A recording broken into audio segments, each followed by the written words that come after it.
네, 안녕하세요. 안녕하세요. 자, 여전히 시장이 코스피 코스닥 분위기가 좀 나뉘는 것도 같다가 또 그렇지 않은 것도 같다가 어수선합니다. 수급도 조금은 꼬여 있는 게 여전히 유지되고 있는 것 같고요. 자, 오늘 시장에는 어떤 이슈들이 또 우리 시장에 영향을 미칠지 먼저 키워드 확인하겠습니다. 키워드 공감 첫 번째 키워드는요. 양적 완화입니다. 자, 미국 연준 그 총재들이 연내 양적 완화 유지 정책 혹은 뭐 어떻게 할까에 대해서 서로 다른 의견들을 내놓고 있어서 또 이 부분 역시 우리 시장에는 불확실성으로 작용을 하고 있는데요. 양적 완화에 대한 의견은 어떻게 갖고 계십니까? 네, 우선 지금 보면은요, 양적 완화 그 시기에 대해서 그 이견이 좀 나타나고 있습니다. 그 미국 지역 연방준비은행 총재들이 그 양적 완화 지속 시기에 대해서 뭐 여러 가지 이야기들이 있는데요. 좀 살펴보면은 적어도 올 연말까지는 지속해야 된다라고 입장을 밝히는 그 사람들이 있는가 반면에 네. 또 이제 머지않아 양적 완화 프로그램을 규모를 이제 줄여야 할 것이다라고 이야기하는 사람들도 있습니다. 먼저 이제 양적 완화를 지속해야 된다라고 보는 이제 보스턴 쪽 연방준비은행 총재는요. 이제 그 연준의 그 양적 완화 정책, 그러니까 매달 850억 달러 규모의 국채와 이제 모기지담보증권을 매입하는 그 양적 완화 정책이 경제 회복에 기여하고 있다라고 이야기를 하고 있고요. 그리고 올해 말까지는 양적 완화 정책이 지속돼야 된다라고 이야기를 하고 있습니다. 그래서 최근 지표를 보면 경제가 일부 개선되는 것으로 보이지만 아직까지는 개선 속도가 느리다라고 이야기를 하고 있고요. 그리고 양적 완화의 효과가 비용보다 크다라고 이야기하고 있습니다. 양적 완화 효과가 비용보다 크다라는 건 조금 더 지속하자라는 긍정적인 의견이고요. 네. 또 반대적인 의견은 어떤 거죠? 네, 맞습니다. 그래서 이에 반해서요, 반대적인 의견들은 이제 클리브랜드 연방준비은행 총재 같은 경우는 이제 경제 여건이 회복됨에 따라서 연준의 자산 매입 프로그램의 속도를 늦춰야 할 것이다. 그리고 그 시기는 오래 남지 않았다라고 이야기를 하고 있는데요. 이제 경제가 꾸준한 성장세를 보이고 있기 때문에 노동시장이 개선되면 양적 완화의 규모와 속도를 늦추는 게 당연하다. 라고 뭐 이야기를 하고 있습니다. 뭐 저 개인적인 판단으로는요, 그 아직까지는 양적 완화 정책을 뭐 유지해야 되지 않을까 싶고요. 그리고 올해까지는 좀 지속되지 않을까 싶습니다. 네. 일단 양적 완화라는 그 이슈가 워낙 또 큰 이슈이기 때문에 또 주식시장, 우리 주식시장뿐만이 아니죠. 글로벌 경제나 글로벌 증시 분위기를 좀 좌지우지할 수 있는 부분이니만큼 조금 결과를 지켜봐야 될 것 같다라는 생각이 듭니다. 지난 밤에 경제지표 미국 거는 또 별로 안 좋게 나왔어요. 이 부분을 네. 보자면 양적 완화 정책이 좀 더 지속돼야 될 것 같기도 하고요. 자, 아무튼 아직은 좀 불확실성으로 있는 양적 완화에 대한 의견들 들어봤고요. 두 번째 키워드 확인하겠습니다. 키워드 공감 오늘 두 번째 키워드는요. 추가 경정입니다. 자, 이번엔 국내 이슈로 들어오는군요. 신정부의 경제정책 방향과 함께 현재 약 10조 원 정도로 추정되는 그 추가 경정 예산에 대한 이제 발표가 곧 얼마 남지 않았는데요. 투자분들 어떤 내용을 주목하고 봐야 될 것 같습니까? 네, 우선 먼저 이제 그 규모 부분을 좀 주목해 봐야 될 것 같은데요. 네. 그 우선 조만간 이제 박근혜 정부가 이제 올해 추가 경정 예산 규모를 발표할 예정입니다. 이제 시장에서는 이제 10조 원 이상, 그 10조 원 플러스 알파가 될 것이다. 라고 이야기하고 있는 쪽이 있고요. 그리고 또 이제 아니다, 5에서 6조 원 정도의 미니 추경으로 끝날 수도 있을 것이다라고 하고 있는데 이 부분 조금 살펴보아야 할 것 같습니다.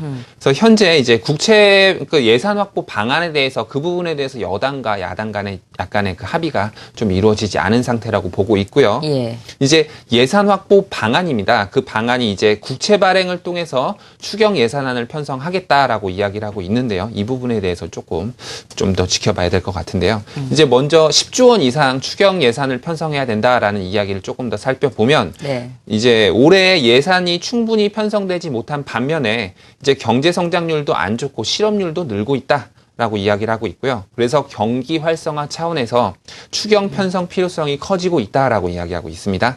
이제 추경 규모는 당초 이제 알려진 10조 원을 넘을 것이다라고 이야기하고 있는데요.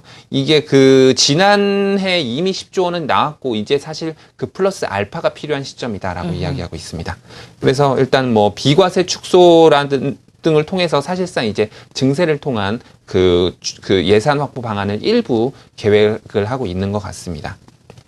이제 그리고 추경을 통해서 이제 일자리 창출이 핵심이 될 것 같은데요. 예. 서민 일자리를 조금 더 만들어서 그 경제 전반에 활력을 되찾는 것이 목적입니다. 그래서 공공 일자리 확대는 물론 이제 민간 쪽 일자리, 민간 고용 확대를 유도할 수 있는 그런 방안들이 모색되고 있습니다. 그래서 따라서 이제 그 유례 없는 저성장을 탈피할 것이다. 일자리 창출을 통해. 그래서 아마도 이것과 관련해서 좀 내수주들이 조금 수혜를 받을 수 있지 않을까 생각을 하고 있습니다. 네.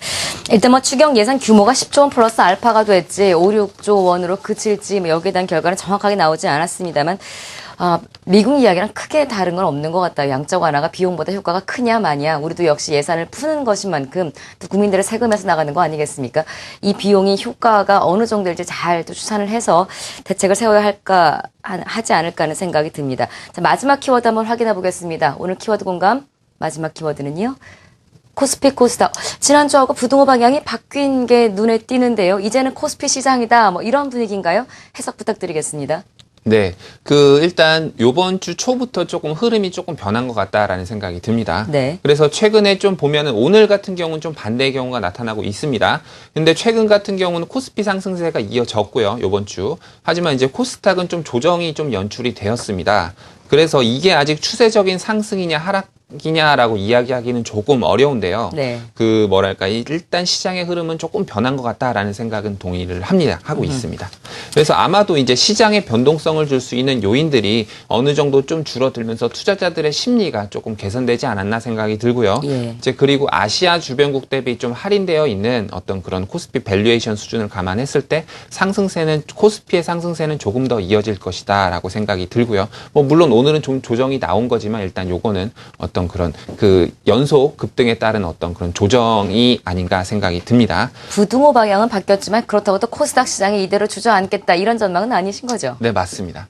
네, 그래서 코스닥의 경우는 다만 좀 가파르게 최근에 좀 상승을 했기 때문에 어떤 가격 부담이 있는 만큼 단기적인 좀 조정이 나올 수 있지 않을까 싶습니다. 최근 그 고점에서 좀 매물이 좀 출회되고 있는 모습들을 발견했을 때 그러하다고 판단을 했고요. 그리고 일단 그래서 단기적으로는 좀 중소형주보다는 대형주 위주의 좀 접근이 좀 좋을 것 같다 생각이 듭니다. 네. 그래서 대형주 중에서도 조금 실적 전망이 좋은 그런 IT 업종들이나 그리고 최근에 좀 외부 환경 변화에 따른 수혜와 그리고 중국 쪽을 좀 바라보고 있는 자동차 부품주들 같은 경우 좀 접근이 좀 좋을 듯 보이고요. 그리고 또 단기적으로는 조금 대형주들이 좀 좋을 듯 보이나 어떤 중장기적으로는 좀 중소형주가 좋을 것 같다는 의견은 좀 바꾸진 않았고요. 그리고 중소형주 중에서도 좀 이익 전망치가 살아있는 그 갤럭시 S4 부품주들 관련주들 그리고 태블릿 PC 관련주들 그리고 OLED 관련주들 그리고 바이오 제약 정도 관심 가지고 좀 지켜보시면 좋을 것 같습니다. 조정시 매수 의견드립니다. 알겠습니다. 코스피 코스닥이 우리가 대립되는 관계가 아니기 때문에요. 같이 갈 수도 있고 같이 하락할 수도 있고요. 나뉠 수도 있고요. 지금 상황에서는 코스피가 일단은 상승세가 이어지고 있으나 아직 코스피의 추세를 논하기는 어렵다. 다만 코스닥에 조금의 조정이 예상되고 조정 시에 차라리 매수하는 전략이 어떻겠느냐 뭐 이런 내용들인 것 같습니다. 자, 오늘도 키워드로 시장 풀어봤고요. 우리 투자증권 머그클럽 홍상배 연구원 함께했습니다. 고맙습니다.